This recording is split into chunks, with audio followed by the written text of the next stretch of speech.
Fábio. Desde já queria lhe agradecer pelo apoio na condução dessa aula. Boa noite, companheiras, boa noite, companheiros. Gostaria de saudar todos os presentes. Gostaria, Fábio, na sua pessoa, de agradecer também a presença de todos os colegas, de todos os companheiros, de todas as companheiras que fazem parte desse projeto de formação política, e que é um privilégio contar com a presença de vocês aqui hoje. A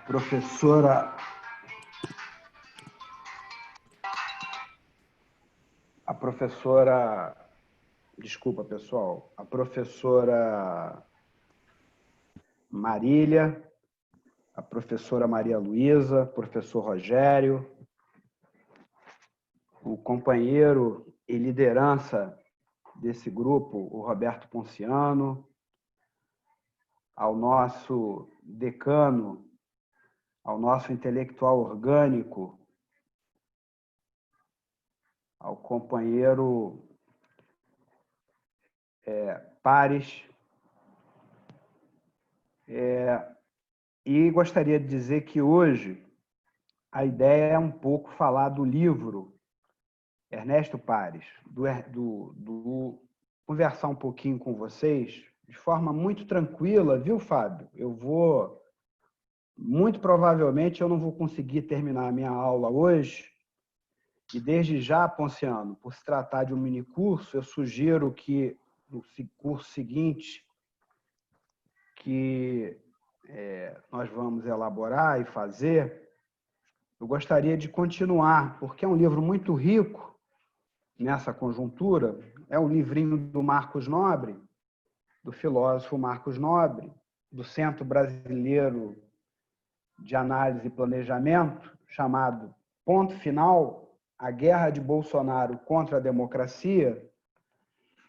O Marcos Nobre, embora não trabalhe com categorias marxistas, ele é do Departamento de Filosofia da Unicamp, ele é presidente do SEBRAP. O SEBRAP, como eu disse a vocês, é o Centro Brasileiro de Análise e Planejamento, que foi criado em 69, foi um centro intelectual de resistência de professores afastados pela ditadura militar. E ele também publicou uma série de livros, entre eles, Ponciano, para você que gosta de filosofia, Como Nasce o Novo, onde ele faz uma discussão sobre a dialética hegeliana. É também autor, Maria Luísa, Marília e Rogério, de livros sobre o Lukács e os limites da reificação, sobre a dialética negativa do Theodor Adorno, livros sobre a teoria crítica e assim sucessivamente. Então, é um autor, inegavelmente, que tem leitura no marxismo e que faz uma apropriação bastante interessante sobre a conjuntura e sobre o governo Bolsonaro nesse livro, e que eu pretendo apresentar em 30, 40 minutos, pelo menos, boa parte das suas principais ideias.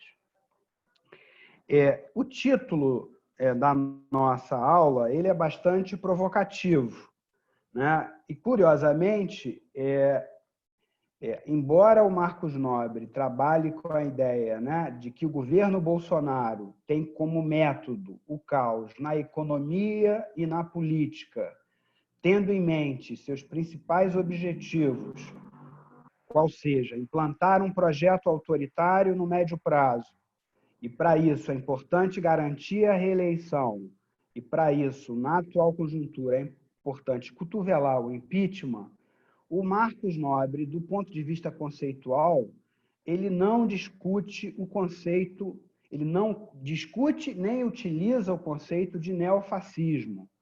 E desde já, para essa leitura, eu pediria ao conjunto de companheiros e companheiras presentes que tivesse um caderninho, ou um laptop mesmo, ou mesmo pelo celular, porque eu vou citar algumas referências, tá certo? E acho importante. Então, para essa discussão sobre o neofascismo, eu sugiro, eu já coloquei no chat, tá certo? Essa referência no chat do Zoom é um texto do Michel Lovy, que dispensa maiores apresentações, intitulado Neofascismo, um fenômeno planetário, o caso Bolsonaro, onde ele faz uma discussão muito rica sobre a apropriação desse conceito.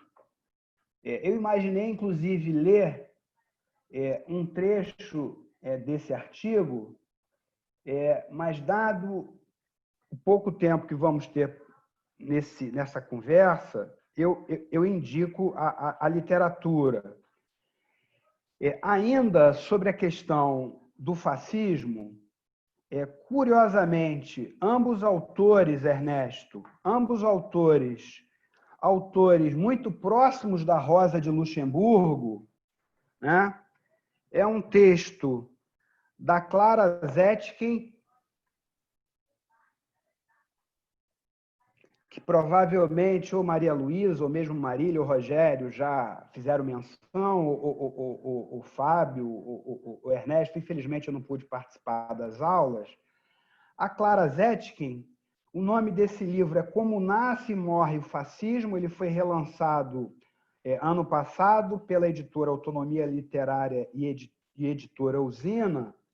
A Clara ela nasce em 1857, faleceu em 1933, portanto, faleceu no Entre Guerras. Foi uma líder marxista alemã e uma amiga muito próxima à Rosa, militante feminista, impulsionou o primeiro Dia Internacional das Mulheres em 1911 e, na década seguinte, na década de 20, buscou construir uma frente única de luta contra a ascensão nazista na Alemanha. É um texto para discussão do fascismo fundamental, tá certo? E a depender do arranjo que vamos fazer no próximo curso, é uma leitura que me parece obrigatória. E na mesma linha... Pode falar. Tem um microfone aberto, pessoal. E na mesma linha, eu tive o privilégio de ganhar esse livro do companheiro Ernesto Pares, que foi militante da POLOP, da política operária, salvo engano, no final da década de 60. E esse livro é do August Thalermer, sobre o fascismo. E, para quem não sabe, o Thalermer também foi discípulo da Rosa, com formação acadêmica na área de filosofia, e já era e foi um nome destacado do socialismo alemão quando se formou a Liga de Espartacus, ainda no decorrer da Primeira Guerra. E sem querer me alongar, mas uma ideia central que aparece nos dois livros é que, dada a impossibilidade da burguesia ou do capital manter o seu poder político, dada a magnitude da crise, a burguesia ela cede o poder político a um poder bonapartista ou fascista, em troca da manutenção do seu poder social, e, ao mesmo tempo, a classe operária, os trabalhadores, o trabalho, não tem condição de avançar na sua perspectiva revolucionária. Então, essa noção me parece bastante importante e mais uma vez, citando livros que nós não vamos discutir aqui hoje, mas eu acho importante nessa introdução, e já divido essa compreensão com os meus colegas do curso, eu acho que a questão do lulismo, ou, se vocês preferirem, a crise do lulismo, é fundamental para que nós avancemos o nosso grau de consciência de classe coletiva em torno das condições favoráveis do surgimento, né, do neofascismo no Brasil, num quadro mundial de crise da democracia representativa e avanço do populismo de direita. E, sem dúvida nenhuma, a trilogia, né, do nosso companheiro e cientista político André Singer, Os Sentidos do Lulismo, O Lulismo em Crise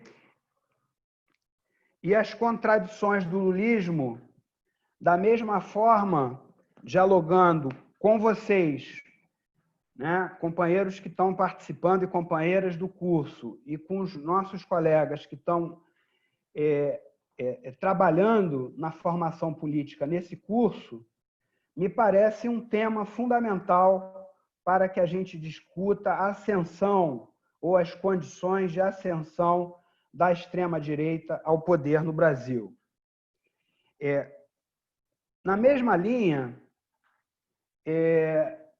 eu gostaria ainda de chamar a atenção de vocês. Eu não sei, Fábio, se você já poderia subir, embora eu vá falar ainda de mais uma ou duas bibliografias antes de entrar no texto do Marcos Nobre, que é sobre o próprio conceito de democracia. É sobre o conceito de democracia.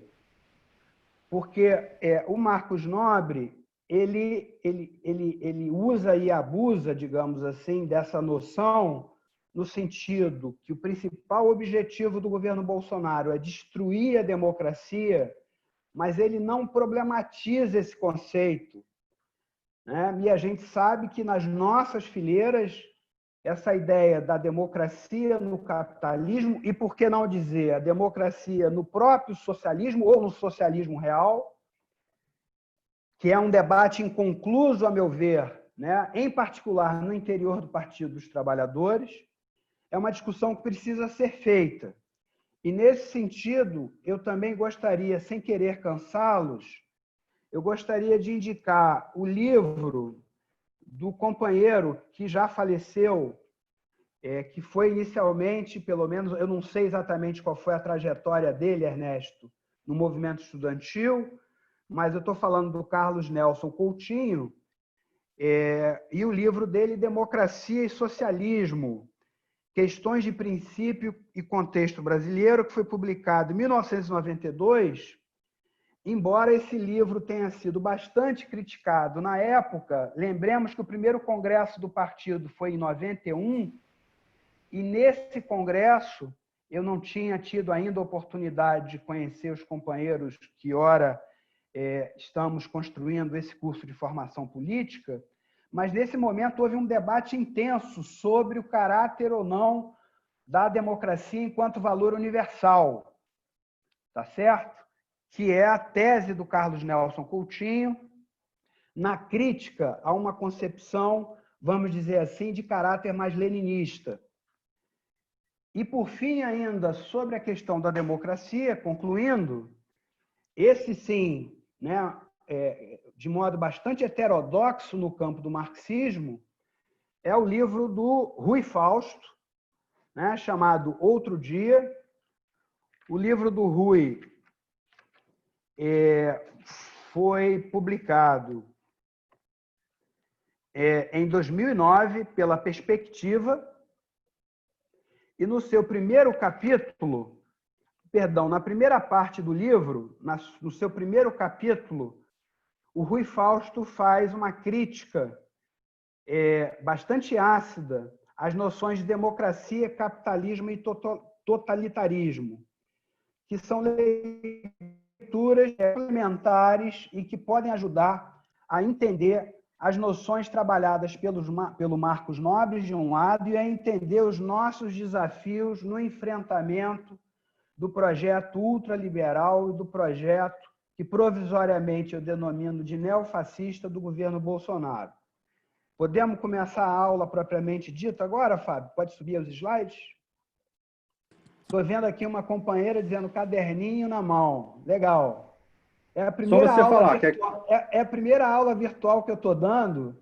Eu peço a vocês aí a compreensão que certamente vai exigir um pouco aí a paciência de vocês, porque eu estou tentando dar uma aula virtual como habitualmente trabalhamos a aula presencial. Vamos ver se dá certo. Tá ok, pessoal? Olha só, para não dizer que eu não falei de flores, eu também coloquei no chat um texto que nós escrevemos para a revista Rosa, Democracia Brasileira sob Fogo Cruzado, onde nós discutimos a conjuntura. É um documento de conjuntura que, vale dizer, que contou com o apoio da minha companheira, que acho, inclusive, que está nos assistindo, uma companheira muito valorosa, marxista, revolucionária, a Renata Macedo. É importante também aí indicar esse artigo como referência. Vamos lá. Neofascismo brasileiro, o caos como método na economia e na política. Não, porque olha, a reunião ao vivo, pode passar, por favor. Pessoal, tem alguém com áudio aberto. Eu não estou conseguindo localizar, por favor. Está atrapalhando um pouco a aula. Ai, é mentiroso. O próximo slide, por favor. Lohane está com o áudio aberto. É Lohane. É a Lohane. Então, pessoal, sem querer... Você pode fechar, Fábio. O anfitrião pode fechar, é a Lohane. Fecha o microfone dela, por favor. Sem querer ser exaustivo nessa periodização, o Marcos Nobre, ele lê o governo Bolsonaro com esses marcadores, tá certo, Marília e Rogério? Ou seja, ele fala... O cabelo tá caindo? O cabelo tá caindo? Fábio, Para fechar o áudio da Lohane, para fechar o áudio da Lohane, eu tenho que descompartilhar a tela. Tudo bem, sem problema. problema. A Lohane, cadê ela? Onde sem ela problema. está? A Lohane. Eu já desativei o som dela uma vez. Enquanto isso, eu vou repetir aqui. Já é a segunda vez que eu desativo o som dela. O livro da Clara, pessoal, é Como Nasce e Morre o Fascismo. Editora Autonomia Literária, 2019.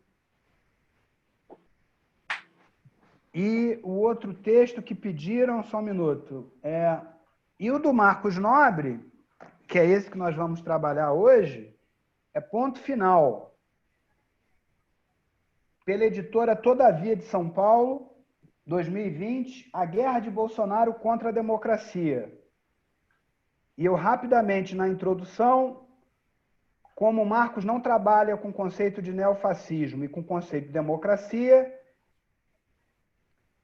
além dos textos sobre o fascismo do Tallerman e da Clara, eu sugeri o texto do Michel Lovy e sugeri sobre democracia um texto do Carlos Nelson Coutinho e, numa linha diversa, um texto do Rui Fausto, no livro dele. Podemos continuar. Então, sem querer ser exaustivo na descrição dessa periodização, né, é importante entender que o Marcos trabalha com esses 4 elementos. Né? Ele caracteriza que existe uma crise econômica internacional que vem desde 2008 inconclusa, e nesse aspecto, Maria Luísa, ele acha que são criadas as condições favoráveis para o crescimento de candidatos antissistema, em particular, né, com Trump e com Boris Johnson, respectivamente, nos Estados Unidos e na Inglaterra, e o populismo, né, o populismo de direita em nível internacional como um todo.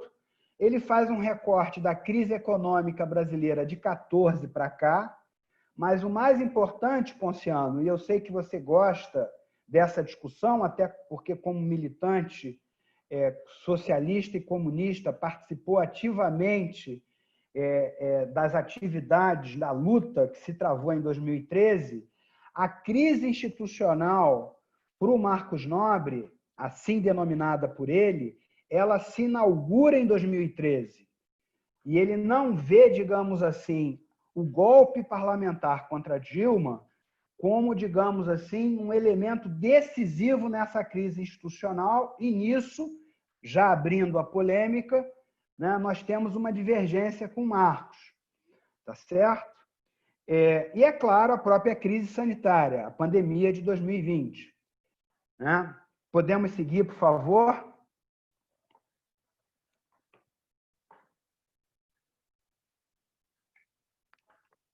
Então, o Marcos ele é muito claro e parece que setores expressivos da direção do nosso partido, setores expressivos, Ernesto, da direção do movimento social e mesmo do bloco histórico sanitarista, o qual eu conheço mais de perto, né, não tem uma consciência, digamos assim, um grau de consciência, Rogério, mais pleno sobre esse processo. Que esse governo tem como objetivo destruir a democracia, ainda que seja a democracia entendida nos marcos liberal-burgueses, as instituições democráticas, o poder legislativo e o poder judiciário.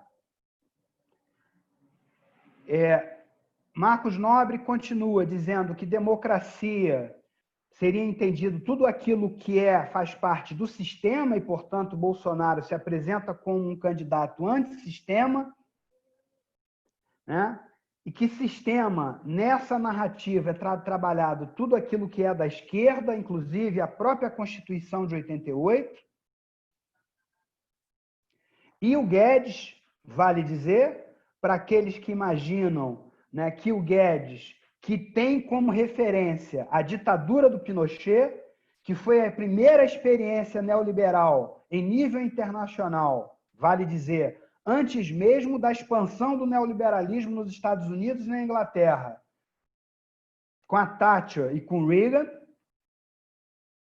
né? E é exatamente nessa experiência ditatorial que o Guedes se espelha, uma vez que a política fiscal que ele procura implementar é uma verdadeira jabuticaba, não há nada semelhante no mundo, um teto de gasto por 20 anos, e é o Guedes que nos identifica com os governos do PSDB e identifica que nós e o PSDB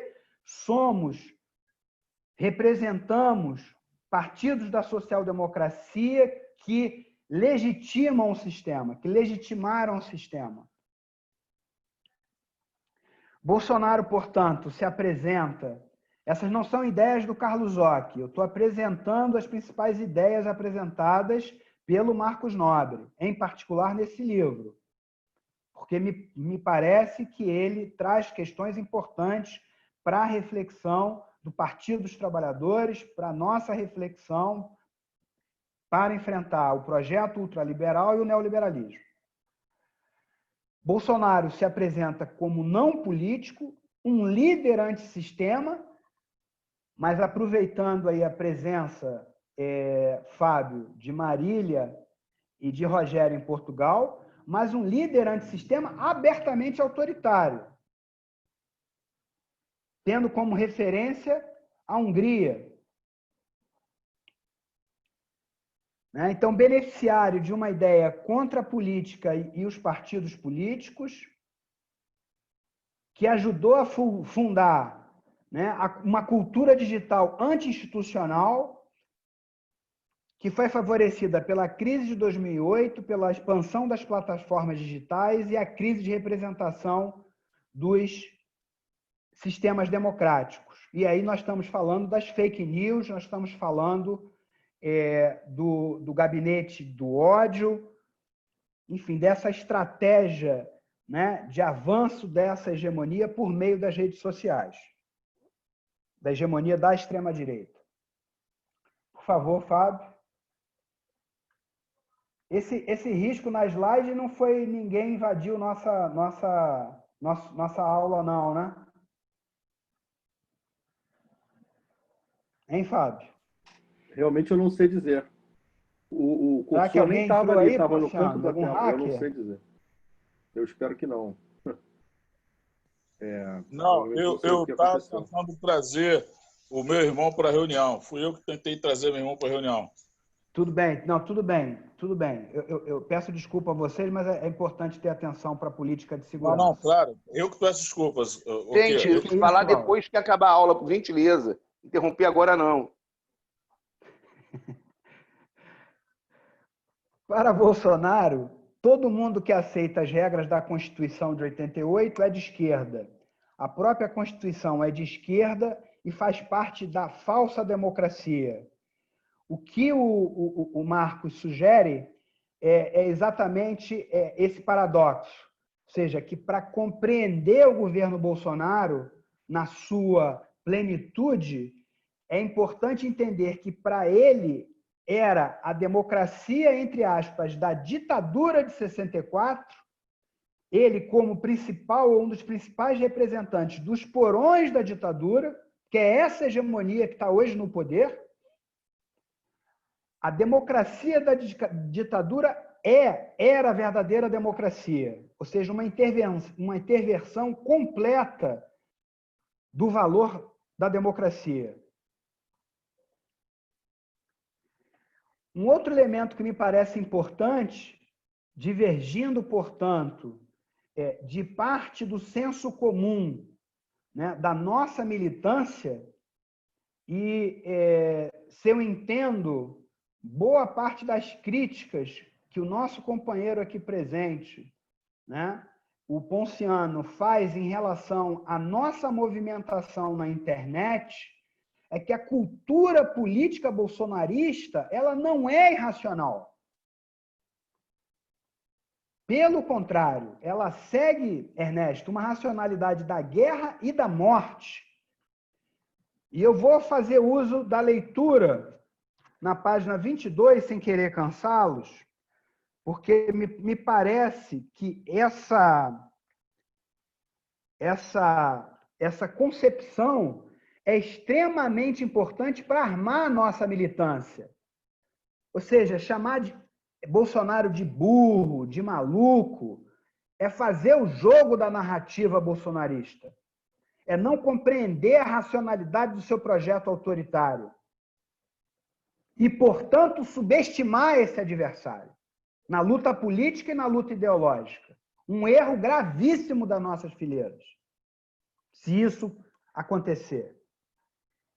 Diz o autor, na página 22, primeiro parágrafo. Como eu procurei mostrar em um artigo para a revista Piauí, de dezembro de 18, o capitão está disposto a perder tudo se for necessário, mas nunca se renderá. Afirmação que eu concordo, vale dizer. É isso o que parece incompreensível para quem pensa em amansá-lo ou espera que a camisa de força venha lhe tolher os movimentos. Incompreensível, atenção, porque é revolucionário, justamente. O mesmo velho sistema político que se reorganizou. E eu coloquei esse trecho de propósito porque o Marcos, a meu ver, se equivoca na crítica nesse momento que faz ao PT, e por isso mesmo eu fiz questão de colocar para a nossa reflexão, não significa que eu concorde com ele, por favor, tá certo? Continua o autor.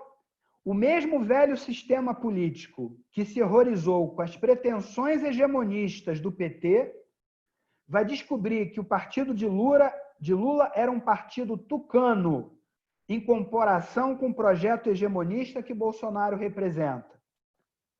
Vai descobrir que o nós contra eles, segundo Marcos Nobre, petista, que tanto horror provocou, eu diria, o establishment, era brincadeira de criança, brincadeira infantil, perto do que fará o capitão presidente.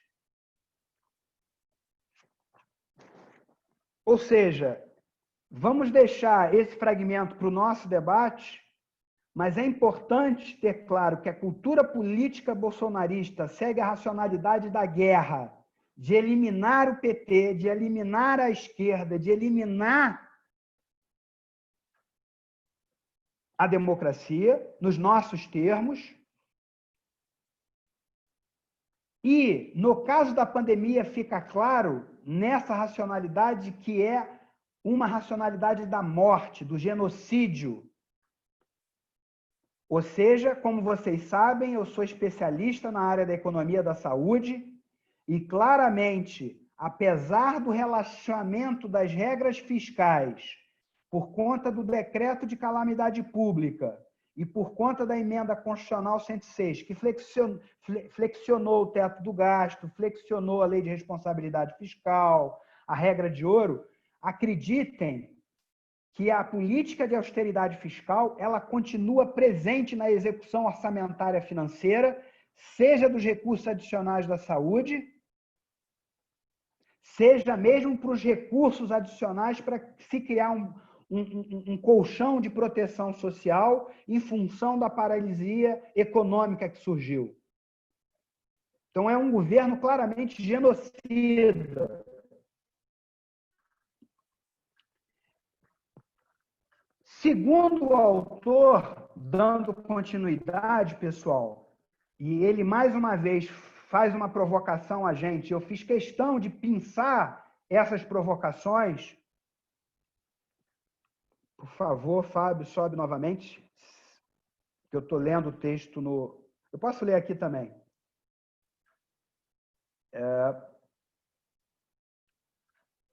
Segundo o Marcos Nobre, essa cultura política da guerra ela se espalha por toda a sociedade. E, segundo ele, fazendo uma crítica ao nosso campo em relação ao centrismo, a lógica das trincheiras e da guerra das posições predomina, e isso cria uma lógica imobilizadora e paralisante na lógica dos 3/3. Ou seja, nós temos 3/3, o centrismo, seja lá o que isso representa, né? Outrora foi o PSDB, hoje poderia estar representado pelo Moro, a Rede Globo, o Maia, né?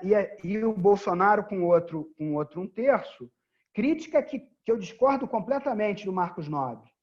Ou seja, ele não compreender de um lado, né? De um lado a nossa própria fragilidade, de outro não compreender um pragmatismo que de fato vem impedindo a nossa movimentação, mas aqui em particular não entender que o centrismo e a extrema-direita têm, claro, interesses em comum, em particular no que se refere à política ultra-neoliberal.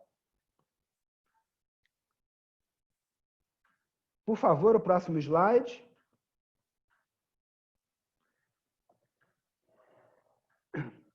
Dando continuidade, né, essa noção se torna muito importante para o Marcos, né, o que é o caos, né, uma vez que a prática do governo Bolsonaro é de criar, né, esse caos e se apresentar como, né, como a resolução possível desse próprio caos, não é isso? E isso tem a ver com aquela noção preliminar que eu coloquei, que os clássicos falam sobre o fascismo, ou seja, poder social, né? A manutenção do poder social da burguesia em troca do poder político, né? E a cada instante, né, esse poder fascista tem que ameaçar o sistema para poder exatamente colocar os trabalhadores, colocar o campo democrático e popular e socialista, né, colocar sob ameaça. Então, o método do caos, do colapso, não significa exatamente parar de funcionar as instituições. Então, haveria, nos meus termos, Maria Luísa, um certo hibridismo entre democracia liberal e neofascismo. Ou, se vocês quiserem, né, pegar um espelho invertido, nesse debate feito aqui pelo Nelson Carlos Coutinho, onde ele faz todo um debate, Ernesto, em torno da dualidade de poder no nosso campo, tá certo? No campo da esquerda, fazendo uma crítica Ponciano, a ideia é que o processo de construção do socialismo não seria mais explosivo, como foi em 17, ou como foi em Cuba, ou como foi na China, né? Eu gostaria de compartilhar com os meus colegas, né, de curso e com as companheiras e companheiros aqui presentes, que do ponto de vista da direita também, Rogério, hoje estaria colocada também, ou seja, um surgimento do neofascismo que não necessariamente tivesse um golpe militar estrito sensu, ou seja, explosivo, como foi em 64. Tá? Essa é uma reflexão minha que eu coloco para debate do grupo. Então, voltando à reflexão do Marcos, né, método como caos, colapso não significa parar de funcionar, instituições funcionam, apesar do presidente, ironiza ele, de maneira disfuncional. Vejam que paradoxo. Funcionam, mas são disfuncionais. Ou seja, funcionam sob permanente suspeita, inclusive do próprio presidente, do próprio Bolsonaro, e encontra eco na sociedade em função daquela crise institucional que vem crescendo desde 2013, né? Com a desconfiança e a rejeição da sociedade. E o Bolsonaro se apresentaria como líder, como chefe, de forma messiânica, e isso casa com o apoio dos evangélicos, embora tenham outros elementos nesse processo, como única resposta possível para o caos que ele mesmo produz ou ajuda a criar, né, para além da crise econômica e hoje da crise sanitária. Vamos na página 15, onde a gente pode entender melhor essa noção do Marcos. Diz ele, as instituições entram em colapso quando quem faz parte delas deixa de agir segundo as regras que todo mundo espera que estejam sendo seguidas, ou seja, os procedimentos que foram, de alguma forma, consagrados constitucionalmente, legalmente, por algum filtro democrático. A instituição, portanto, se torna imprevisível, não porque os resultados que produz sejam imprevisíveis. Diz ele, a relativa indeterminação dos resultados, segundo o Marcos Nobre, é própria do funcionamento de uma democracia que ele não adjetiva, como eu disse no início.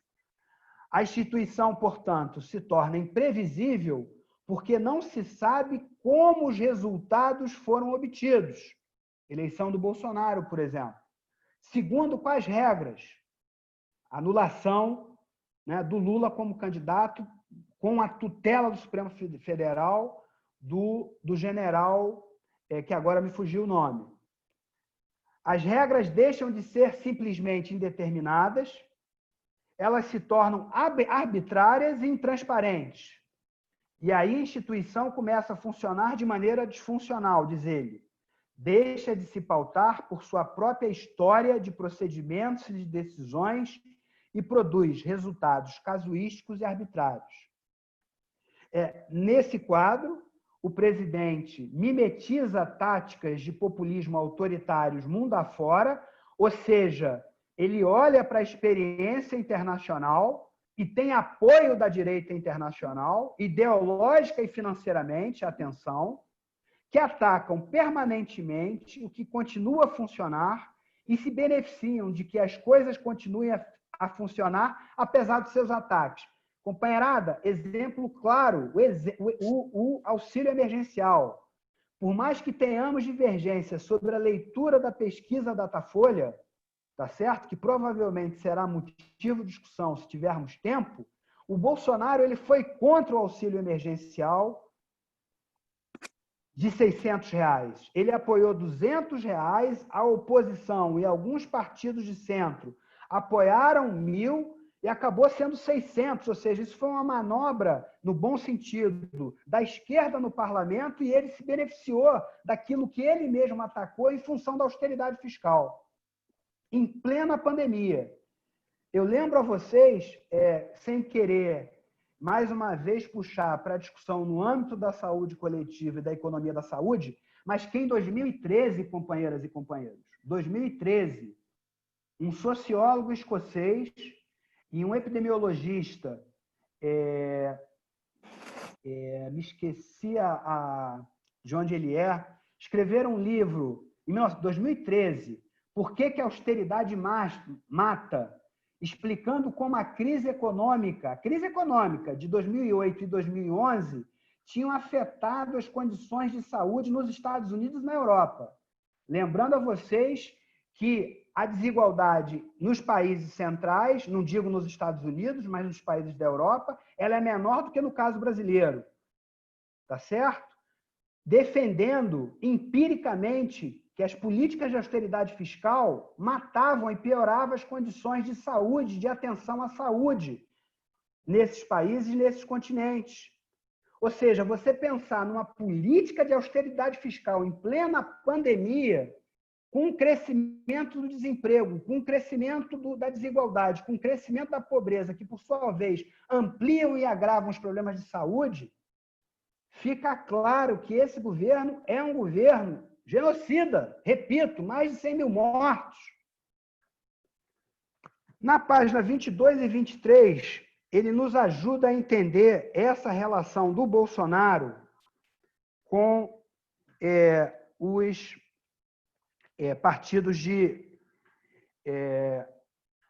os partidos de direita.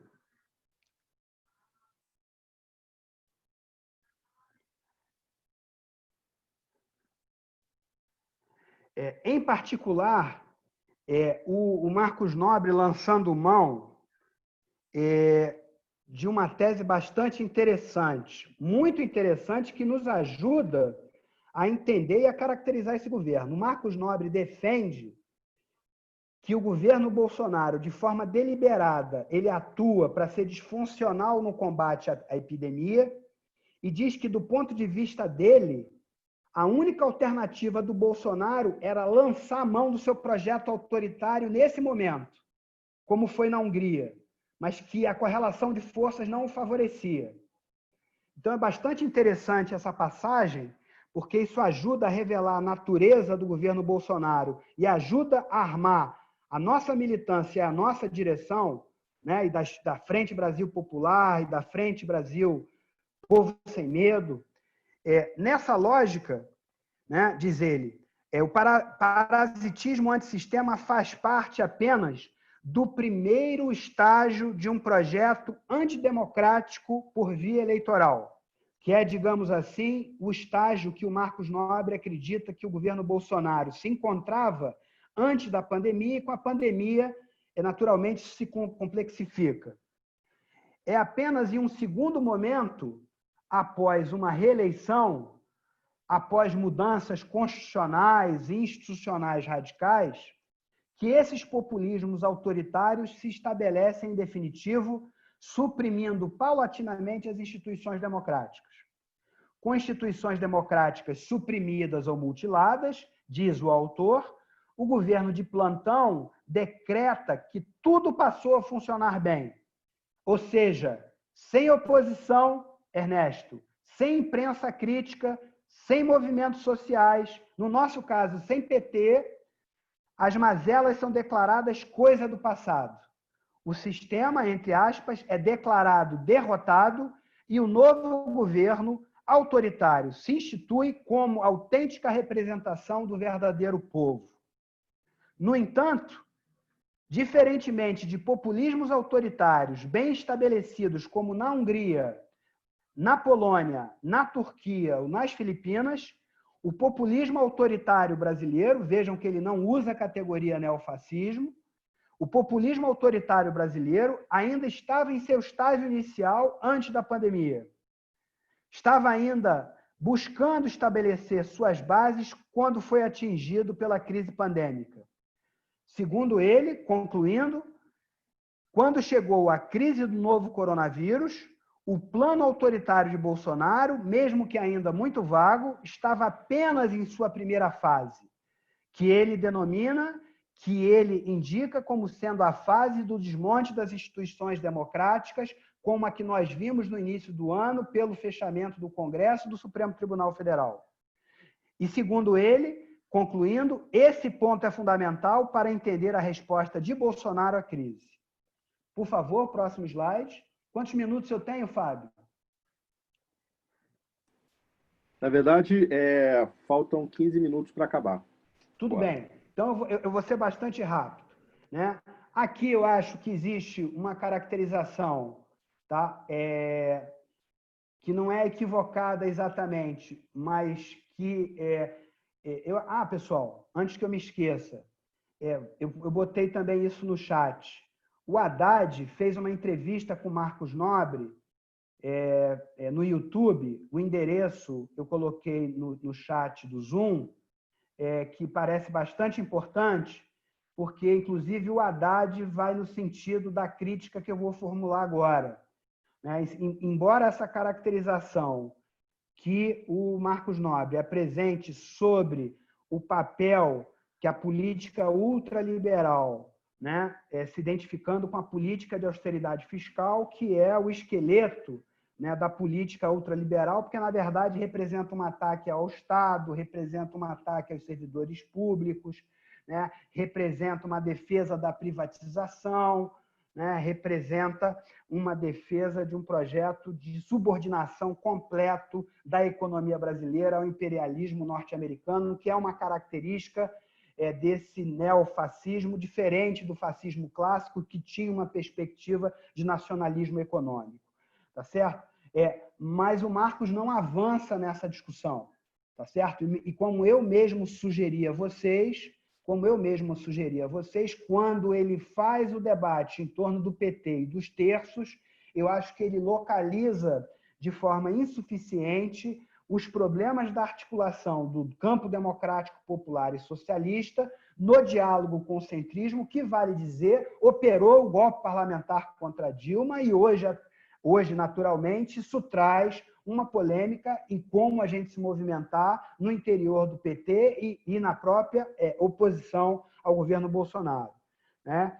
É claro que essa posição do Guedes em torno da austeridade fiscal, ela vem junto, né, com uma perspectiva absolutamente predatória em relação ao meio ambiente, em relação ao garimpo, em relação às terras indígenas, ao uso indiscriminado do agrotóxico e a supressão de todas as proteções sociais, não precisa nem ser dito que é esse o principal objetivo da lei do teto de gasto e da lei de responsabilidade fiscal, que foi instaurada junto com a reforma liberal do Estado na década de 90 e início dos anos 2000. Por favor, próximo slide.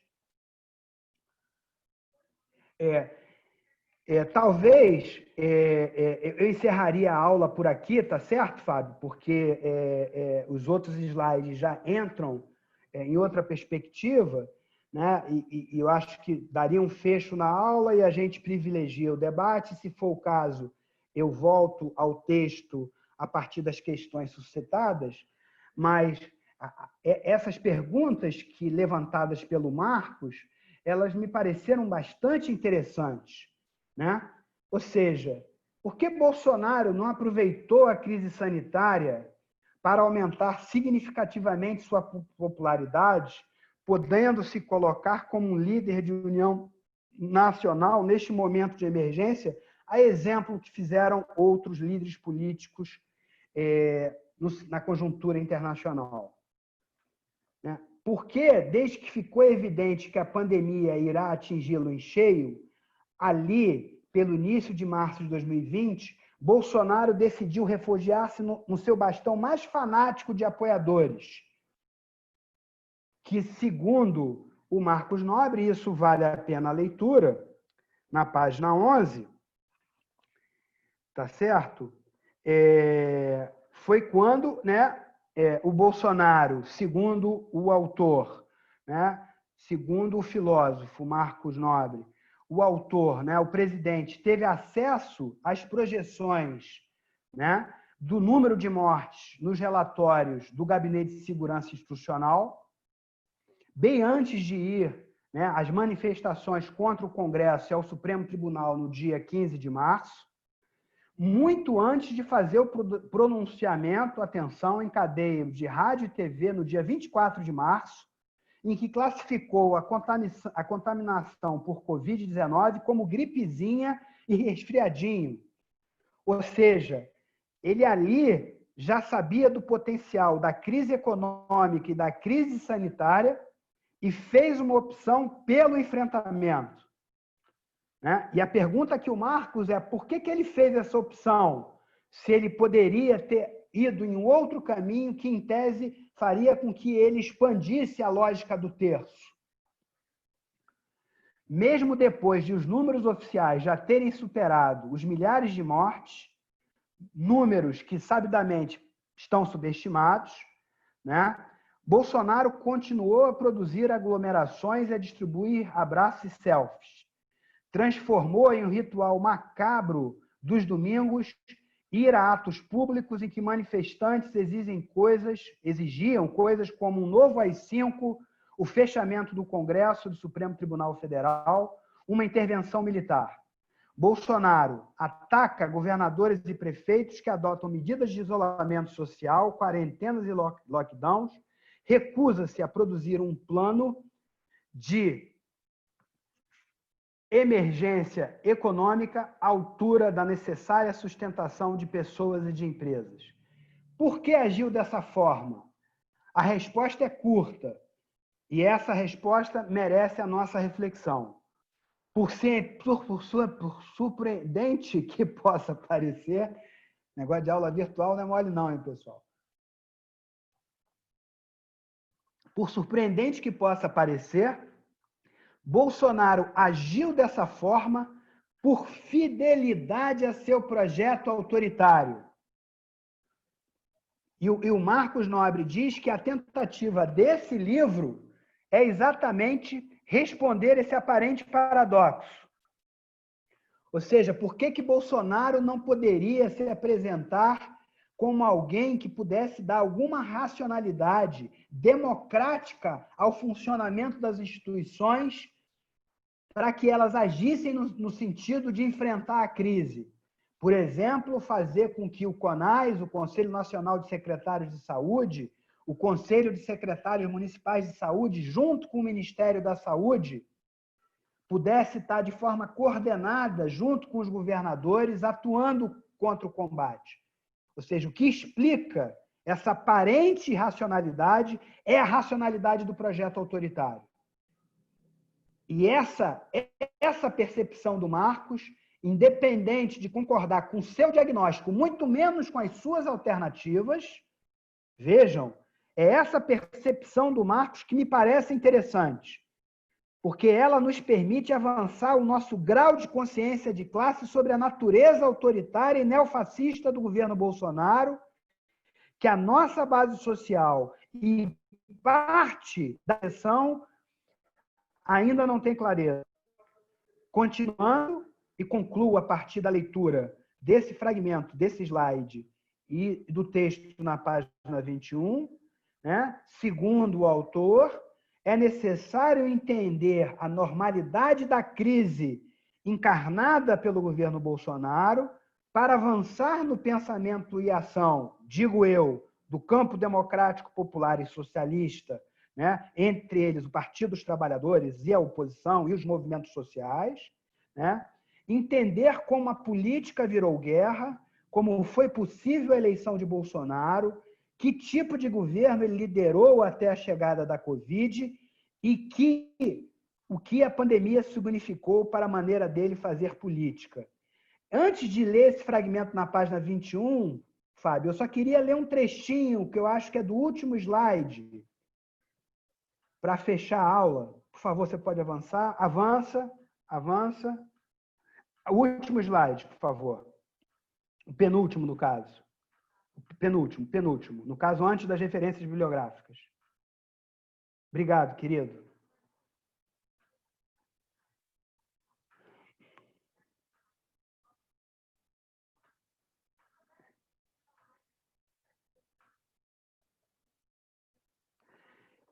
No segundo item desse parágrafo, tá?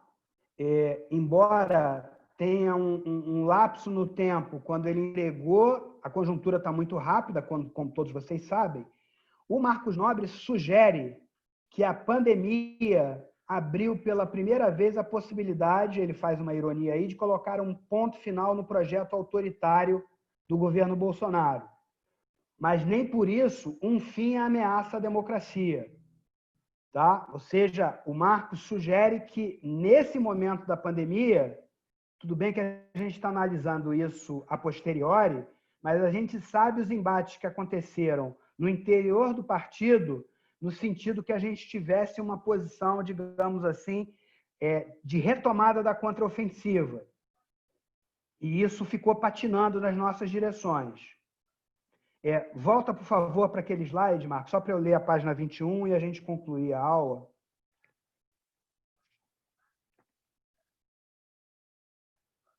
Volta. Aí, tá ótimo, obrigado. Na página 21, concluindo, turma, diz o autor, em suma, não é apenas que Bolsonaro não significa a superação do colapso institucional, veja onde é que o Marcos localiza, que vivemos desde 2013. E eu acho que isso é problemático, em função do golpe parlamentar em 16 contra Dilma. Essa periodização dele tem implicações sobre a análise da conjuntura nesse período histórico. Ele, não que não seja importante, e até mesmo decisivo, mas ele não dá a mesma centralidade ao golpe parlamentar contra Dilma, e eu acho que isso é necessário. Ele representa, continuo lendo textualmente, ele representa a normalização do estado de crise, a transformação do colapso em forma de governar. Se o caos como método depende do parasitismo político de Bolsonaro, eu já dei o exemplo do auxílio emergencial, esses dois lados da mesma moeda, colapso e parasitismo, só são possíveis em uma situação de colapso institucional, não apenas duradouro, mas conscientemente buscado e fomentado.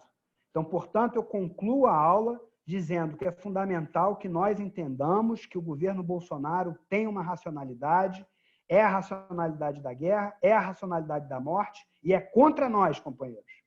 Por isso a necessidade de derrotar esse governo e de fazer com que a nossa hegemonia cresça e avance sobre a base social, hoje, que garante o terço do Bolsonaro eleitoralmente e que um dia já teve referência no Partido dos Trabalhadores e nas nossas principais aspirações democráticas, populares e socialistas. Muito obrigado pela atenção dispensada, companheirada.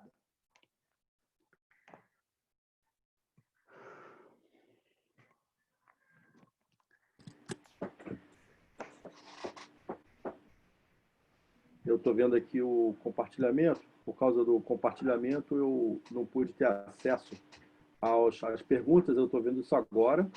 Eu acho que a primeira a se manifestar foi a Maria Cristina. Agora é minha vez de pegar o caderninho, só um minuto.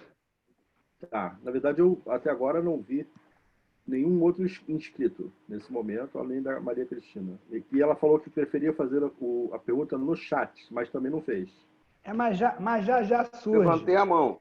Eu levantei a mão. Levantar a mão fica mais difícil a gente localizar, porque são muitos aqui, são quase 30, né?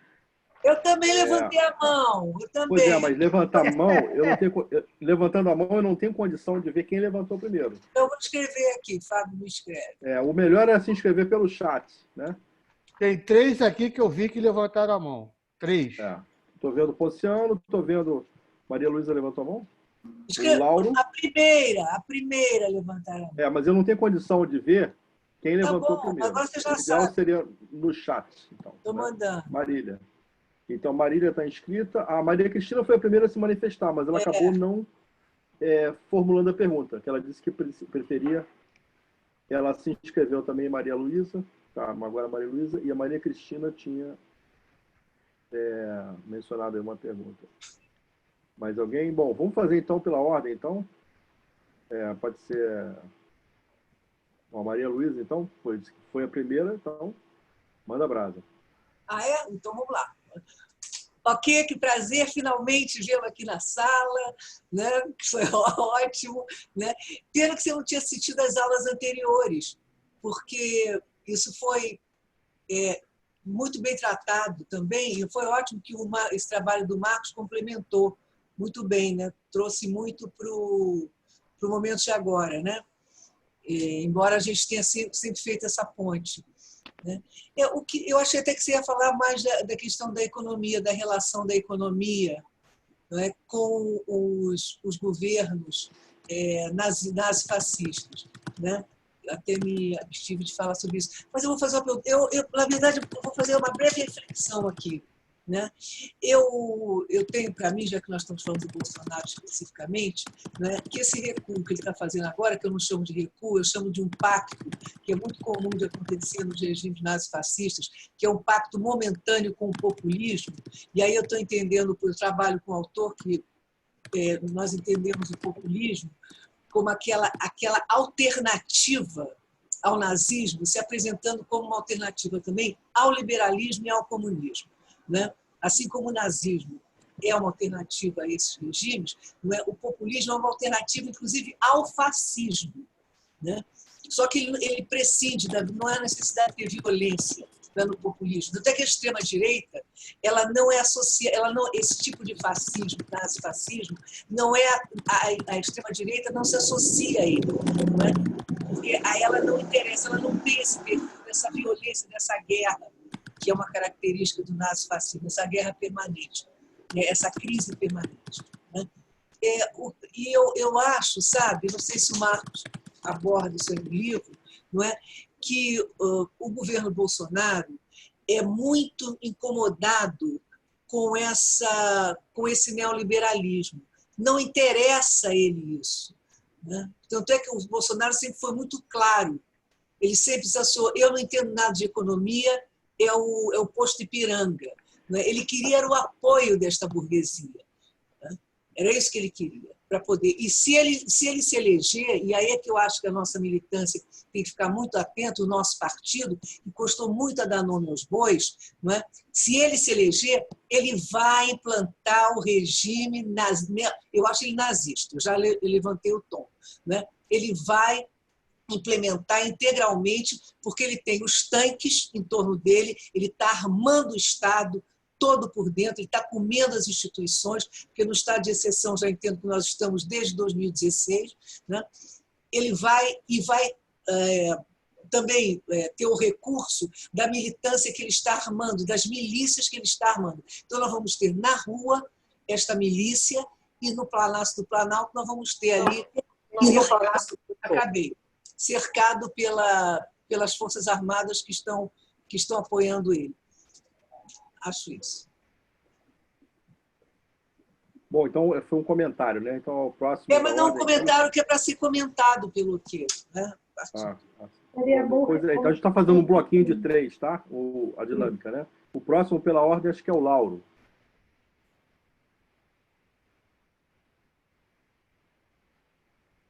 Lauro e Ponciano, pela ordem aqui que eu... Lauro vai se manifestar. Olha, então, Ponciano não vai dar para fazer mais do que 6 pessoas. É aquela experiência já de todos os debates. Nós pedimos a todos que façam uma pergunta de 3 minutos. No grupo. No máximo, né? Tá, então, posso falar, então? Pode. Primeiro, boa noite a todo mundo. Prazer estar falando com a turma toda aí. Fiquei muito tempo afastado. É uma satisfação imensa estar falando com vocês todos, Marília, Rogério, Ernesto, Ponciano, Maria Luísa, todos vocês, Oquia também. Enfim, Oquia, no teu segundo slide, você coloca, eu não tenho slide na integralidade para Ribeiro, mas você coloca no segundo slide que eu recuperei ele aqui. O método do caos não significa parar de funcionar. As instituições funcionam, apesar do presidente. De maneira disfuncional, funcionam sob permanente suspeita. E vai embora. Nessa perspectiva, eu sempre lembro da Dilma, na época do golpe, onde ela fala: não vai ficar pedra sobre pedra. E a gente vê esta semana o Fachin dando uma declaração complemento eu, completamente hipócrita, tá?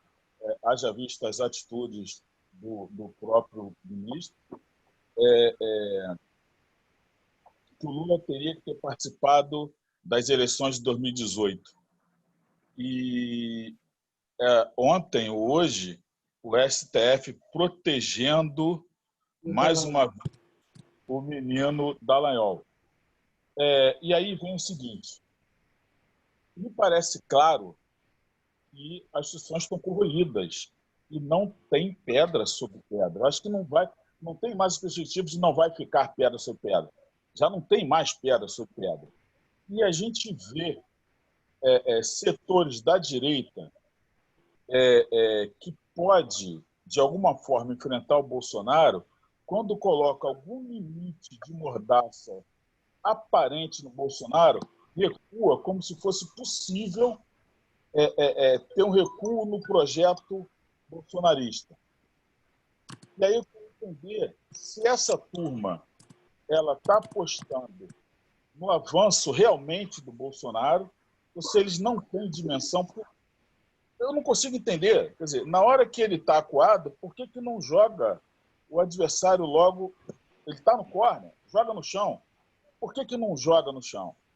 E, ao mesmo tempo, saindo da direita, vindo para campos da esquerda, alguns campos da esquerda ainda, diante desse perigo todo que a gente está aqui discutindo, alguns setores da esquerda insistem em ficar batendo no PT como se fosse o inimigo a ser batido.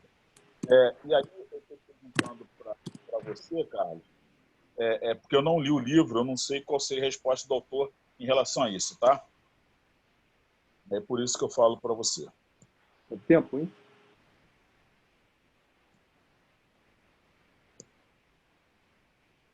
Não, já passo já. Não preciso usar o tempo todo, não.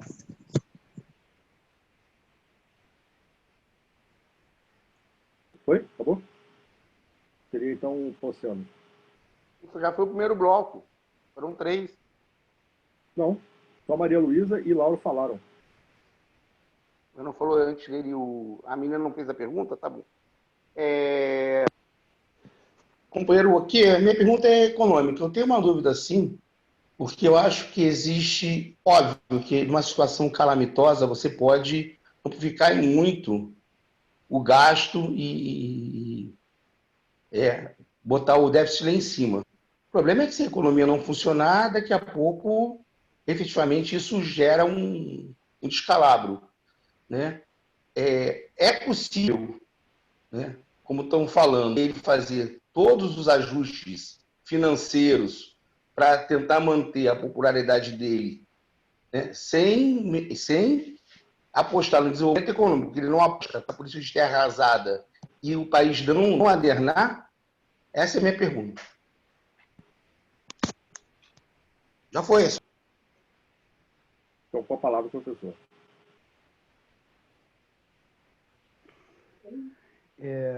Maria Luísa? Responder primeiro a Maria Luísa. Como eu disse, curiosamente, o ponto fraco do livro é exatamente a questão econômica. Mas veja bem, na minha opinião, a presença do Guedes, além de representar um feudo, né, como era o feudo do Moro em relação à Lava Jato, como era o feudo da ministra do agronegócio, como era, de certa maneira, o próprio feudo do Mandetta no Ministério da Saúde, né, que o governo Bolsonaro, digamos assim, abriu mão, né, de governar, uma vez que ele estava preocupado com os 12% ou com um terço dele, né, claramente uma certa oposição, Marília e Maria Luísa e Rogério, porque a inspiração primeira do Guedes,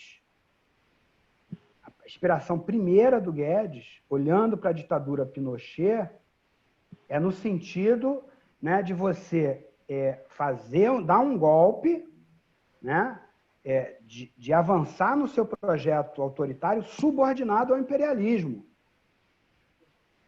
Ou seja, sem nenhuma perspectiva de criar, digamos assim, uma dinâmica de acumulação interna né, ou de um mercado interno, ou de uma economia nacional, para, a partir dessa ótica, ter um projeto imperialista ou subimperialista. Ou seja, na linha cepalina, é ampliar completamente os nossos laços de dependência e de subdesenvolvimento. E aí, eu não tenho leitura para fazer uma tipologia histórica, tampouco dos projetos econômicos do populismo de direita, né, ou de projetos neofascistas hoje no mundo, para dizer qual é mais intervencionista no plano econômico ou qual é menos intervencionista no plano econômico. Do ponto de vista das minhas reflexões, que são reflexões que eu divido com vocês, compartilho em caráter reservado, e não estou agora querendo responder o Ponciano, tá certo? Ponciano é mais a questão da política econômica, eu estou mais agora pensando, Maria Luísa, na relação Estado-mercado, num regime de exceção nazista, para utilizar a sua caracterização. Tá? Eu diria, por exemplo, que o projeto do Guedes, pasmem, é de internacionalizar o capital financeiro. Porque o capital financeiro no Brasil ele tem uma dinâmica de acumulação interna, é claro, integrado na globalização, mas são grupos nacionais. Eu não sei se vocês já notaram isso. Corretíssimo. E um projeto do Guedes, que era uma tentativa de fustigar o capital financeiro, de chantagear, era no sentido de internacionalizar, quando ele sugeriu, por exemplo, vender o Banco do Brasil do Bank of America.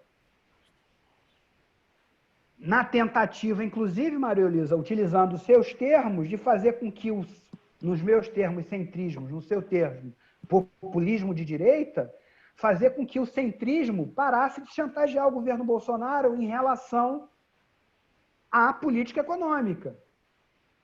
Que eu exatamente não sei em que bicho que ia dar. De internacionalizar a economia nesse grau ao capital financeiro, abrindo completamente a internacionalização e, ao mesmo tempo, ter recurso do fundo público para ampliar sua base social de apoio. Tá? Então, essa pergunta ela continua em aberto, mas me parece que o projeto do Guedes é muito mais semelhante ao projeto lá do Chicago Boys, em 74, no Chile, do que qualquer perspectiva de criação de subimperialismo ou de ter uma perspectiva imperialista como foi no fascismo clássico, ou no nazifascismo clássico. Você fez uma pergunta, Lauro, se eu estou entendendo, que extrapola um pouco a dinâmica da aula, mas eu vou tentar responder. Extrapola um pouco, é claro que está relacionado. Por favor, companheiro, não me entenda mal. Tá?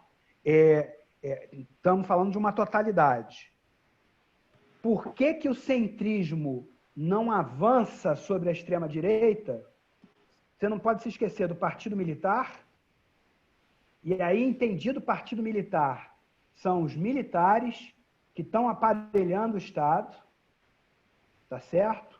São os militares, as polícias militares, que sempre tiveram Bolsonaro enquanto uma referência na sua luta corporativista, e as próprias milícias. Tá?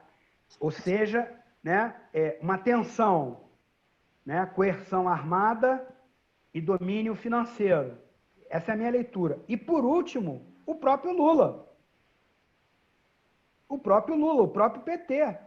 Porque, de fato, existe essa tensão hoje no Supremo Tribunal Federal e, com o apoio do Centrão ao Bolsonaro, era muito importante escantear a Lava Jato, porque era isso que esses setores estavam querendo para poder dar um apoio mais sólido ao governo Bolsonaro, que o Poder Executivo os protegesse da Lava Jato.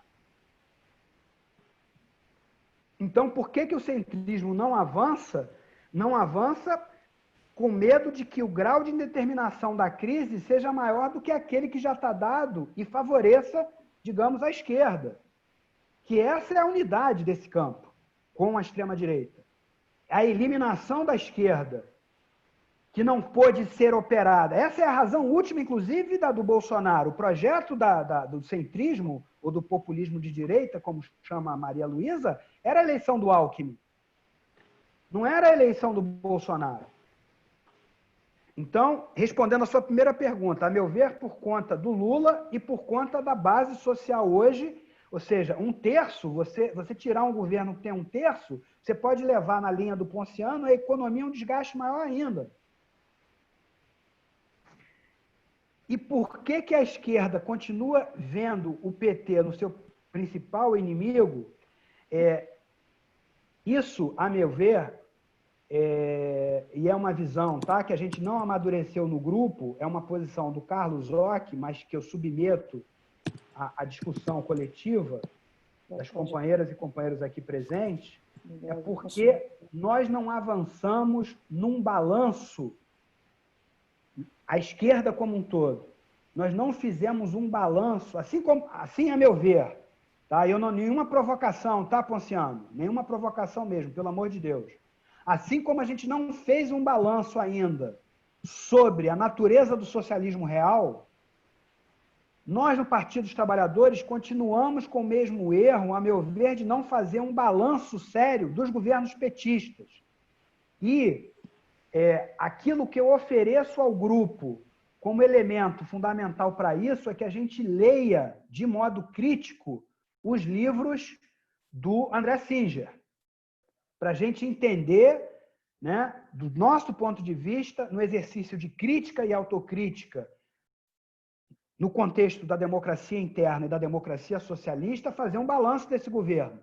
Ou seja, as distintas caracterizações, companheiros, sobre o governo Lula, o que representou o governo Lula, para além do pragmatismo eleitoral que está presente no conjunto dos partidos, né, se esquecendo a importância da construção da unidade contra o neofascismo e ultraliberalismo, é o principal elemento, a meu ver, do divisionismo hoje no nosso campo. E, portanto, de entender o PT como principal inimigo. Ponciano, vamos lá. Na crise, Ponciano, na crise, né, com a taxa de juros como está, ou seja, você reduzindo os encargos financeiros da dívida, você possibilitando que o Banco Central, Ponciano, possa estar, né, comprando títulos da dívida pública interna, embora essa dinâmica tenha diminuído o prazo, o encurtamento da nossa dívida pública, né? Na crise, é emissão de moeda, dívida pública e utilização dos recursos da conta única do Tesouro, que eu não vou entrar aqui no economês. Tá? A gente tem 380 bi de reserva, a gente tem 1,5 tri na conta única do Tesouro, mas tem as compromissadas, ou seja, tem que rolar dívida em alguma maneira. Só que, de fato, Ponciano, do nosso ponto de vista, né, até para polarizar com o centrismo, Maria Luísa, né, Ernesto, era importante que a gente colocasse a necessidade da taxação dos super ricos.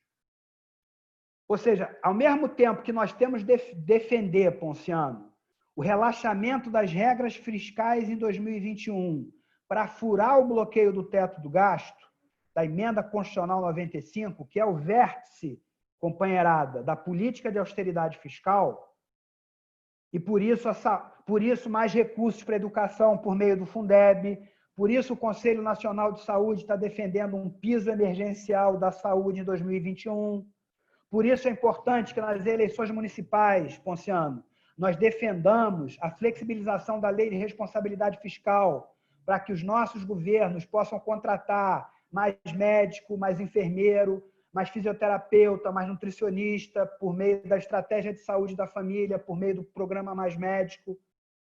Tudo isso está correto. Mas na polarização com o centrismo, que está fazendo chantagem hoje, dizendo que vai estourar o dólar, que a bolsa vai cair, era importante que a gente botasse o eixo da reforma tributária. Ou seja, quando tem peste, quando tem guerra, e mesmo revolução, é taxando os mais ricos para fazer com que os efeitos da crise econômica não recaiam sobre as classes populares e sobre as classes médias. E esse é um elemento fundamental para a gente disputar com o bolsonarismo e com o governo e com o ministro Guedes, porque eles não, a reforma tributária deles é uma reforma de faz de conta. Então, respondendo à sua pergunta, tem recurso, sim, sobretudo na crise, mas é importante a gente combinar, né, essa tática de revogação da emenda constitucional 95 e dos pisos emergenciais com a taxação das grandes fortunas. Porque, senão, no plano ideológico, a gente vai ter pouco instrumento para polarizar a narrativa da crise, que continua sendo utilizado contra nós, inclusive junto à nossa base social. Desculpa se eu me alonguei, Fábio. Bom, pelo próximo bloco, né, então seria agora as perguntas do Ernesto, né? Marília e o Rogério, ou agora eu não sei quem levantou a mão primeiro. Né? O Ernesto tinha levantado a mão. Desculpe. Seria, então, essas pessoas, né? Marília, o Rogério e o Ernesto, ou vocês podem. Na verdade, o erro foi meu. É que eu levantei a mão ali naquele... Quando tem ali participante, levantar a mãozinha, eu não entrei pelo chat, nem pedi aqui. Eu entrei lá onde é. Participante, levanta a mão. Aí eu levantei a mão. Mas tudo bem, eu não vou demorar muito, não, para não tomar tempo da Marília, do Rogério, etc. Tal. Eu levantei... Olha só como é que eu levantei a mão logo no início. Porque o Carlos, meu companheirão aí, ele falou do livro do Thalheimer sobre o fascismo. Eu queria só lembrar a vocês que esse livro eu disponibilizei ele ontem lá no nosso grupo. Então, vocês podem abaixar em PDF. E quem quiser pedir esse livro, ele custa R$10. Esse livro aí, ó, custa R$10 lá na CVM, né? R$10 que custa o livro. Você pode pedir pela internet, mas não precisa. Eu baixei ele hoje lá em PDF. Ô, Carlos, a minha pergunta é muito rápida e eu achei... Agora não é mais uma pergunta. Era uma pergunta na hora que eu levantei a mão. Agora é mais para tentar te ajudar. Você, no início, logo você colocou uma polarização interessante, porque tem a esquerda, tem a direita e o centro que está ajudando a direita. E eu me lembrei, na hora que você estava falando isso lá na sua exposição, e agora você aprofundou um pouco mais, é um texto do Lenin, eu não me lembro agora qual dos textos do Lenin, mas é do Lenin, em que ele diz assim, sempre nos momentos de crise, você tem uma esquerda e uma direita, e surge um centro, que, no final das contas, ajuda a direita. Esse centro toma força na crise, mas acaba ajudando a direita, quer dizer, ele se põe a serviço da direita. É essa a visão que você tinha?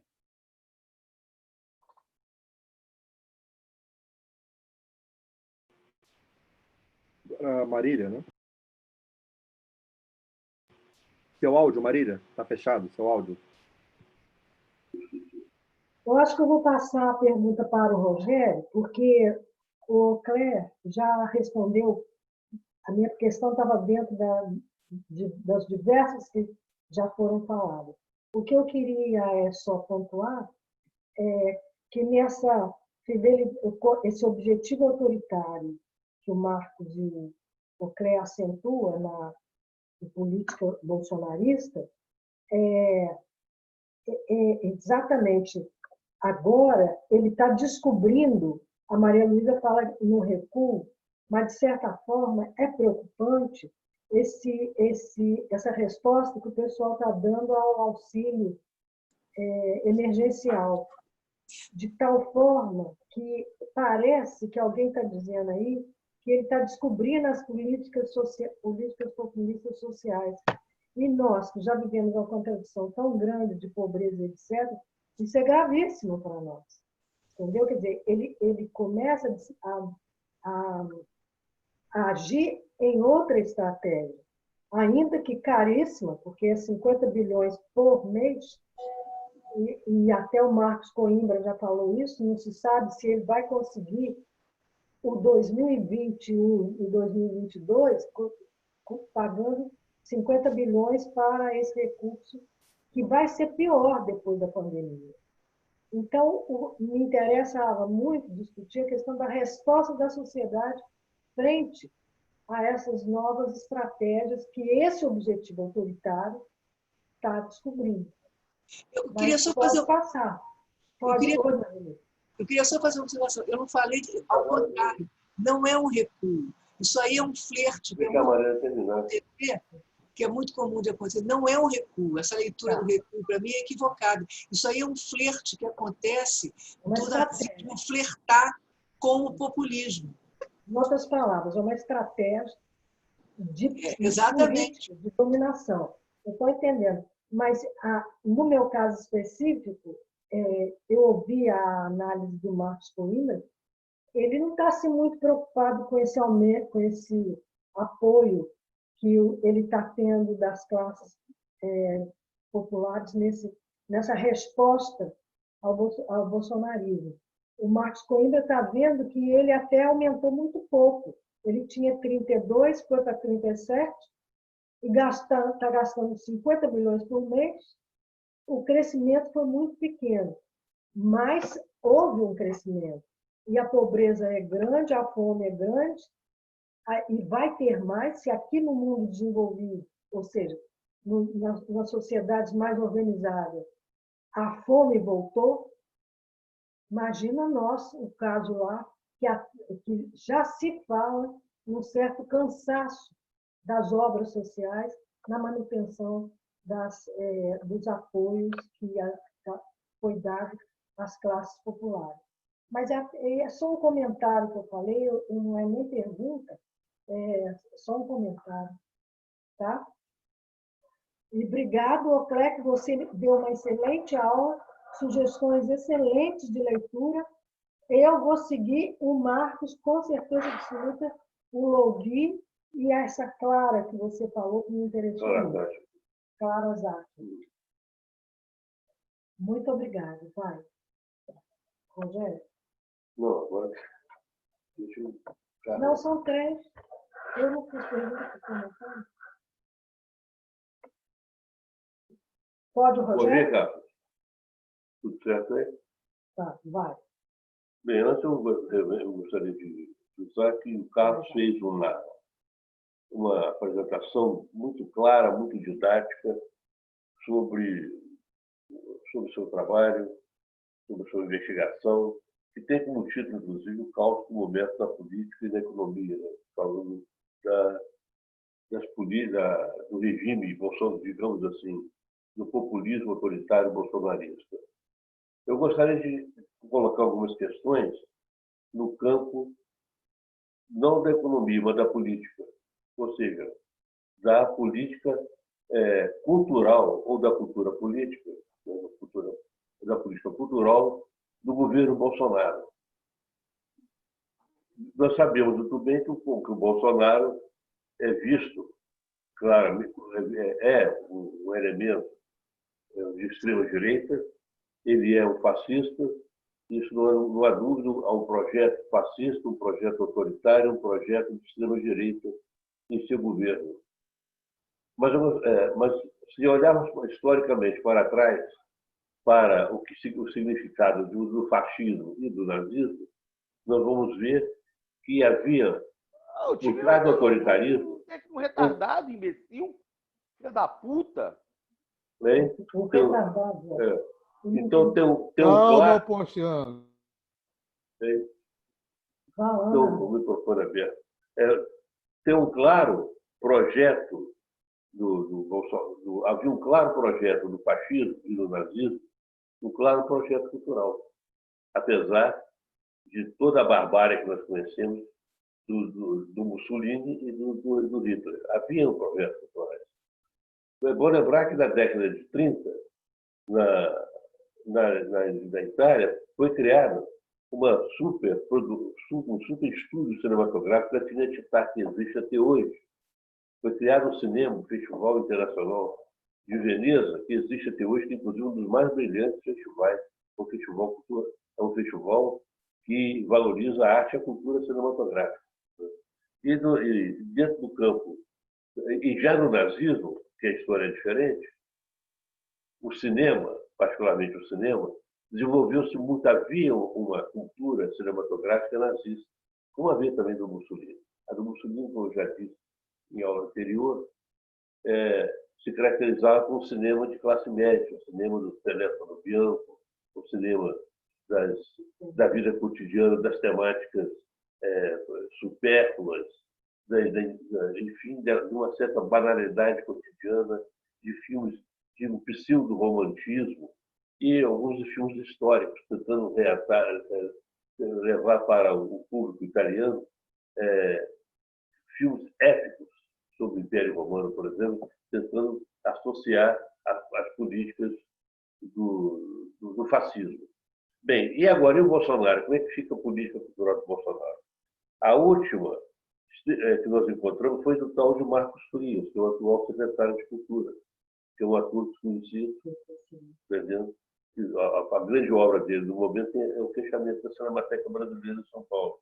Mas agora ele tem um novo ataque agora aí, que é sobre o filme brasileiro que vai representar o Oscar, né?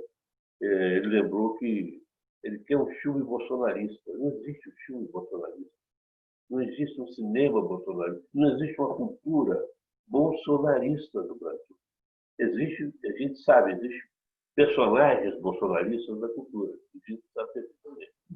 Existem vários, personagens artistas, existem vários atores, existem várias personalidades culturais e artísticas que estão envolvidas com o bolsonarismo. Mas não existe uma cultura bolsonarista. Não existe filme, não existe o que ele quer. Um filme bolsonarista para representar o Brasil no Oscar. Ele disse que ele quer. Ele lembrou até da Petra Costa, no ano passado, que foi o seu documentário Democracia em Vertigem, que, na verdade, foi um filme indicado pela Academia Brasileira de Cinema, que é que indica os filmes para o Oscar. A Academia Brasileira de Cinema. Quem indicou foi a Netflix, a produtora dos filmes da Petra. Então, a questão que eu queria colocar, em linhas gerais, é o seguinte: como você vê o caso do Carlos lá sobre essa exploração, vê essa questão da cultura do Brasil. Qual é a situação da cultura do Brasil com o governo Bolsonaro? Isso que ele colocou muito bem, como um populismo autoritário. Bom, com a palavra do professor, eu queria avisar que faltam 15 minutos para as 9 horas, já estamos com 1 hora e 45 minutos, né, de evento, então, considerações finais, resposta do professor, enfim, mas tendo em vista aí o tempo que está escasso. Ernesto, você acha que o Centro Liberal vai apoiar uma proposta de reforma tributária, Ponciano, que taxe os mais ricos? Ernesto, você acha que o Bolsonaro, embora na lógica descrita pelo Marcos Nobre, ele não precisa mais desse 1/3, do que esse 1/3, e junto com o Centrão e o Partido Militar, né? Ele não precisa mais do que isso, tá certo? Do ponto de vista do cálculo político, para resistir ao impeachment no parlamento e para chegar no segundo turno e tentar ser vitorioso, né? Então, uma vez que a extrema-direita poderia estar fustigando o centro liberal, que, de certa maneira, lhe garante essa coalizão de conveniência momentânea, como sugere Maria Luísa, né? No governo, tampouco a extrema-direita pode apoiar uma proposta como essa. Ok. Então, seja na economia, seja na política, pelos motivos que eu não vou repetir, que eu respondi ao Lauro, tá certo? O centro tende, né, com a polarização da crise política, sanitária e econômica, o centro vai tender a repetir 2018. Tá certo? A minha questão que eu coloco para vocês é a seguinte: e tem a ver um pouco com a discussão que Rogério traz, tendo em vista o obscurantismo, tá certo?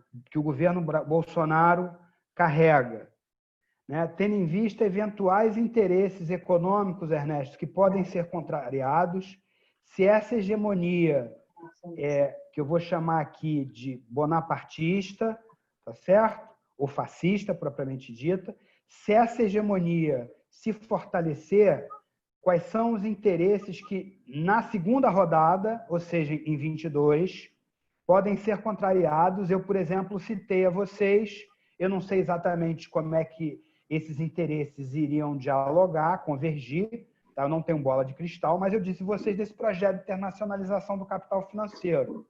Então, por que eu estou problematizando isso, Ernesto? Ou seja, apesar, e concluindo, Ernesto, concluindo a minha resposta, não a polêmica, apesar de entender que o movimento do centro vai ser de reforçar esse projeto, sobretudo, Ponciano, se a gente crescer nas eleições municipais, eu acho que existe, com a crise sanitária, existe um espaço onde a gente pode atuar, não no sentido de quebrar a direção do centro liberal, mas de quebrar sua base social e eleitoral. De trazer essa base, digamos assim, para o nosso campo. Ou seja, um debate programático, seja nas eleições municipais, seja nas eleições presidenciais, sem perder de vista a luta de classes e a luta institucional contra esse governo, é fundamental, Ernesto, para polarizar essa base social centrista, que hoje é antipetista, de certa maneira, ainda é antipetista, é trazer essa base social a partir de um programa que a contemple, que diga para ela, olha, esse projeto vai fazer com que essa crise caia sobre suas costas junto com as classes populares. Então, é essa formulação que eu faço, ou seja, eu não tenho, a priori, uma visão sectária do ponto de vista programático, na perspectiva de trazer a base social do centrismo. Com relação à questão da Marília, vamos lá, pessoal. Muita gente está sugerindo que a pesquisa da Folha de São Paulo, Fábio, teve como perspectiva um elemento de chantagem ao governo Bolsonaro. Ou seja, como ele capitulou, Maria Luísa, com essa retomada da ofensiva ultraliberal. Não sei se vocês observaram.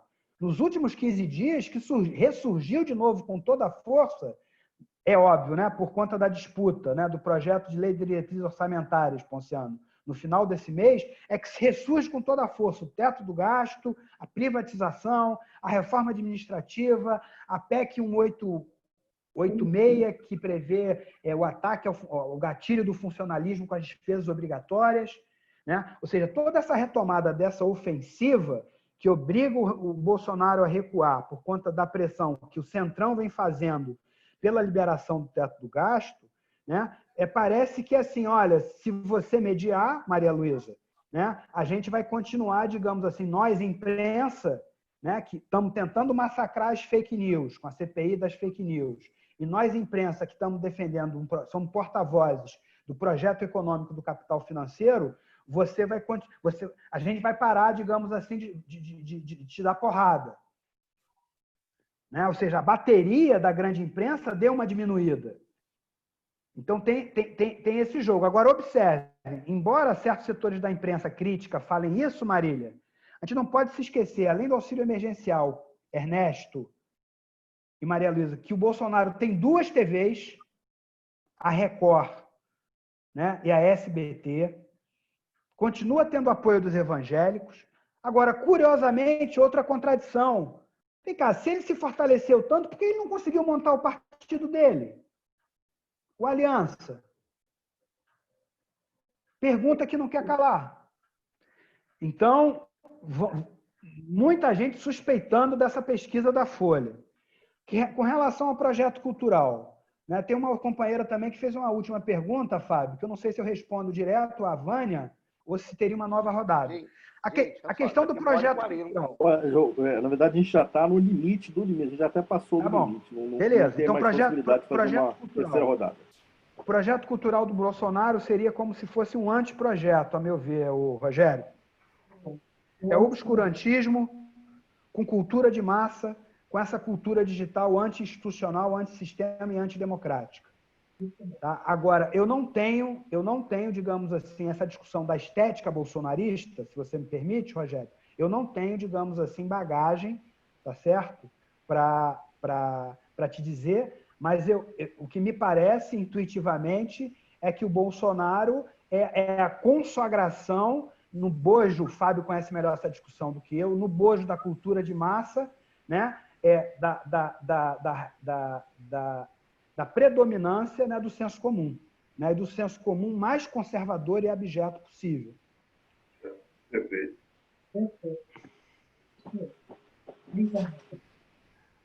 Pessoal, Tem alguém para perguntar? Tem alguém para perguntar? Senão eu queria fazer... eu acho que Posso... acabamos o tempo já está... Companheiros, já são Só um pitaco. Só um 9 pitaco. horas.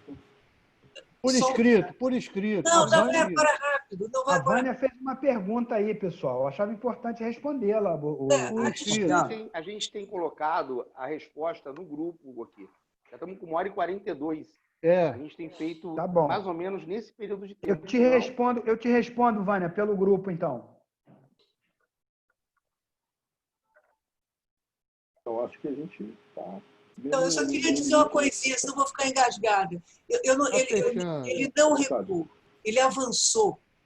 Quando ele procurou o Centrão, ele avançou. E a segunda coisa, por que ele não tem partido? Porque a base, todas as bases de partido neonazistas, elas são heterogêneas. No Brasil, então, que não se conhecia esse tipo de modelo de regime, por isso que ele não conseguiu fazer o partido, pela heterogeneidade. É o meu ponto de vista. Pessoal, então... É certo, obrigada por responder depois, então. Obrigada. Responda depois, companheira. Desculpa, tá? Nada, tudo bem. Eu só tentou. Então, nós queremos agradecer aqui a aula do professor Carlos aqui e a presença de todos, né? Foi uma excelente aula, um debate rico. E nós continuamos, então, na semana que vem, a partir das 19 horas. Aguardamos a todos. Obrigado. Muito instigante, rico. Muito obrigada. Eu que agradeço, Vânia. Agradeço a todos. Obrigado. Uma boa noite. Boa noite. Valeu, Fábio. Valeu, Fábio. Obrigada aí pela intermediação. Valeu, meu camarada. Tudo bem. Gente, a gente parece que o som ficou ruim muitas vezes, mas acho que tendo gravado a gente pode reouvir. Uma boa noite a todos aí. A gente está parecendo a família Watson, né? Boa noite, John Boy. Boa noite. Companheirão, um abraço, hein? Boa noite, tchau. Boa noite a todo mundo. Boa noite, pessoal. Tchau. Muito bom ter vocês.